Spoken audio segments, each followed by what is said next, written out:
Shabbat Shalom.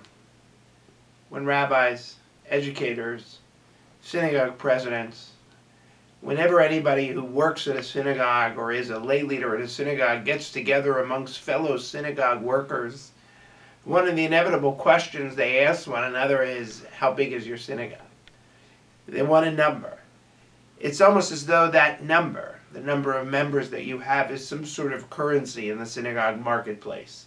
If you have more of it, you get to feast, if you will, at the synagogue marketplace a little bit more.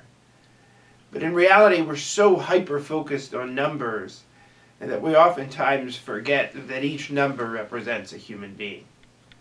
This week's Torah portion, Bamidbar, the first Torah portion of the fourth book of the Torah, almost the entire Torah portion is focused on census. First, the census is taken of available fighters. Then not one but two census of the Levites who are going to do the holy work of the community.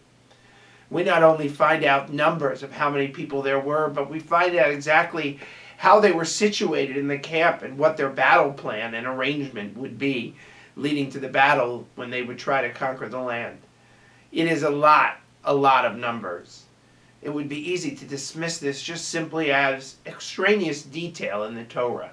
Yeah, it's important to know how many people were there and that they were fighting, but do we really need this detail? And yet the reality is the way in which the Torah counts is very important. You see, the English word count not only denotes 1, 2, 3, 4, 5, but when we say something counts, we mean it matters. Well, the word that we use in the Torah for counting is Se'u et Rosh Kol Adat B'nai Yisrael. Count the heads, but literally it means lift up each head so that it can be counted. Our commentators immediately seize upon this and remind us that what's really and truly going on is that we're being reminded that every number that we count has an important role in the community. So you see, even just the simple process of counting numbers reminds us of very important things. It's not how much, but ultimately how important you treat each one that you have. Shabbat Shalom.